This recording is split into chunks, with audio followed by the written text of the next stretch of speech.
प्यारे दोस्तों, सऊदी अरब दुनिया का वह अकेला मुल्क है जिसका नाम किसी खानदान के नाम पर रखा गया। सऊदी अरब पर हुकूमत करने वाला खानदान आले सऊद का इतिहास क्या है? इस खानदान के पूर्वज कौन है?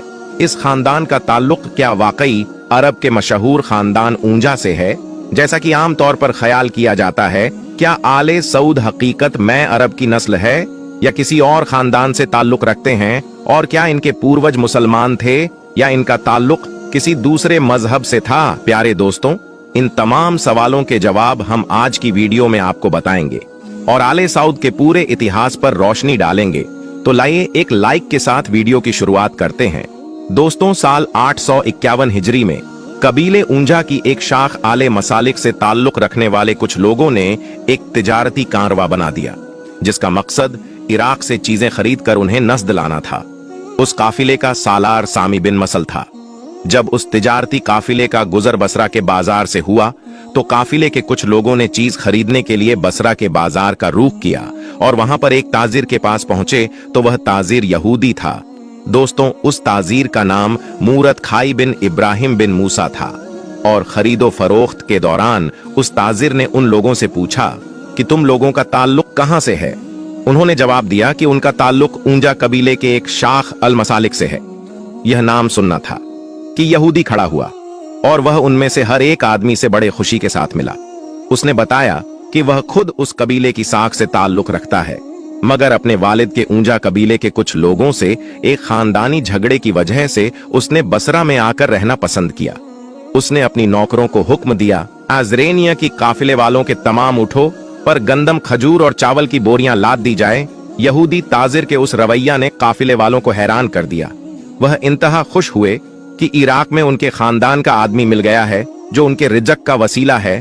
उन्होंने उसकी हर बात पर आंख बंद करके यकीन कर लिया। दोस्तों, मगर वह ताजिर यहूदी था, मगर क्योंकि अल मसाली कबीले के लोगों को अनाज की बहुत जरूरत थी, लिहाजा उन्होंने उसकी मेहमान नवाजी को अपने लिए गनीमत जाना। जब काफिला अपने वापसी के सफर की तैयारी में था तो उस यहूदी ताजीर ने काफिले वालों से दरख्वास्त की वह अगर उसे भी अपने साथ ले चले तो यह उसके लिए बड़ी खुशी की बात होगी, क्योंकि उसकी वतन से ख्वाहिश है। और यूं वह यहूदी ताजिर काफिले के साथ नस्द पहुंचा।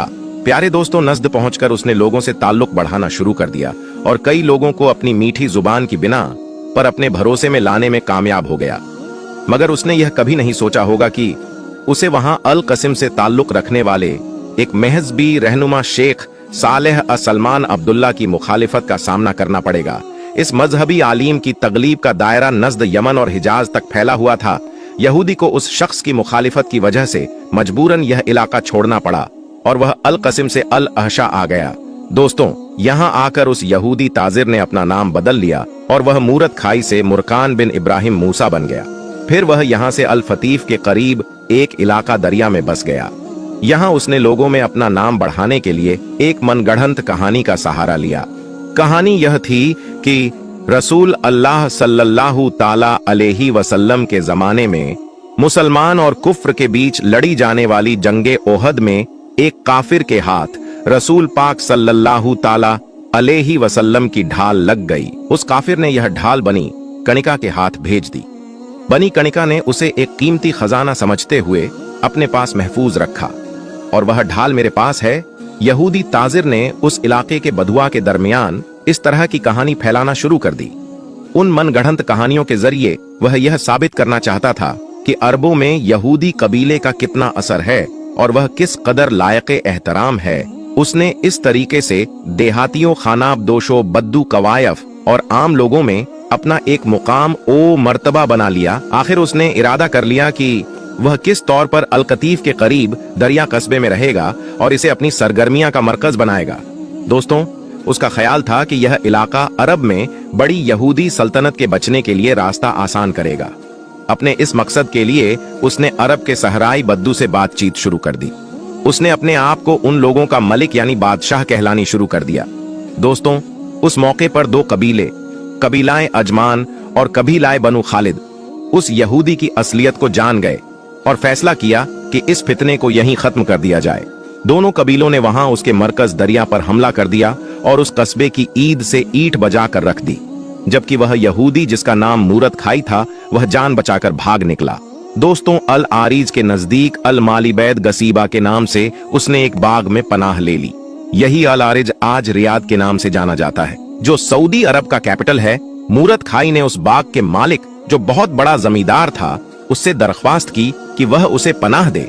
बाग का मालिक इतना मेहमान नवाज था कि उसने मूरत खाई की दरख्वास्त कबूल कर ली और उसने अपने पास पनाह दे दी। इधर मूरत खाई को अपने मेजबान के पास ठहरे हुए 1 महीना ही हुआ था कि उसने अपने बाग के मालिक और उसके घर वालों को कत्ल कर दिया और बहाना यह बताया कि इनको डाकुओं ने कत्ल किया है। इसके साथ उसने यह भी दावा कर दिया कि इस अफसोसनाक वाकये से पहले उसने इस जमींदार से इसकी तमाम जायदाद खरीद ली थी, लिहाजा अब उसका हक बनता है कि वह यहाँ पर एक बड़े जमींदार की हैसियत से रहे। दोस्तों, मूरत खाई ने उस जगह पर कब्जा जमा लेने के बाद उसे जगह का नाम तब्दील करके अपने पुराने खोए हुए इलाके के नाम पर यानी अल दरिया रख दिया और उसने उस हड़पी हुई जमीन पर फौरन ही एक बड़ा मेहमान खाना तामील करवाया, जिसका नाम उसने मज़क रखा। यहाँ रहते हुए उसने आहिस्ता आहिस्ता अपने मुरीदों का एक ग्रुप बना लिया, जिन्होंने लोगों के दरमियान यह गलत तौर पर मशहूर करना शुरू कर दिया कि मूरत खाई एक मशहूर अरब शेख है। कुछ अरसे के बाद उसने अपने असल दुश्मन शेख सालेह अस-सलमान अब्दुल्लाह अल तमीमी को एक मंसूबे के तहत कस्बा अल जलाफी के मस्जिद में कत्ल करवा दिया। उस कत्ल के बाद वह हर तरफ से मुतमईन हो गया और दरिया को अपना ठिकाना बना लिया। दरिया में उसने कई शादियां की, जिनके नतीजे में वह दर्जनों बच्चों का बाप बना। उसने अपने उन तमाम बेटे बेटियों के नाम खालिस अरब नामों पर रखा। यहूदी मूरत खाई की यह औलाद एक बड़े अरब खानदान की शक्ल इख्तियार कर गई। इस खानदान के लोगों ने मूरत खाई के नक्शे कदम पर चलते हुए गैर कानूनी तरीकों से लोगों की जमीन हथियाना शुरू कर दी और उनके बाग पर कब्जा करना शुरू कर दिया। अब यह इस कदर ताकतवर हो गए हैं कि जो कोई भी इंसान इनके खिलाफ आवाज उठाता उसे कत्ल करवा देते। यह अपने दुश्मनों को हराने के लिए हर चाल चलते। अपनी इज्जत और बढ़ाने के लिए उन्होंने राबिया ऊंझा और अल मसालिक जैसे मशहूर अरब कबीलों को अपनी बेटियां दी। प्यारे दोस्तों, मूरत खाई के ला तादाद बेटों में से एक बेटे का नाम अल मकारम था। अल मकारम के यहाँ पहला बेटा पैदा हुआ जिसका नाम मोहम्मद रखा गया। मोहम्मद के बाद अल मकारम के यहाँ उसके दूसरे बेटे ने जन्म लिया जिसका नाम सऊद रखा गया। यहूदी मूरत खाई के इसी बेटे की नस्ल बाद में आले सऊद कहलाई। दोस्तों, इतिहास में देखा जाए तो पता चलता है कि शुरुआत में इस खानदान यानी आले सऊद ने मजहब के नाम पर काफी अच्छा कत्लेआम का बाजार गर्म किया।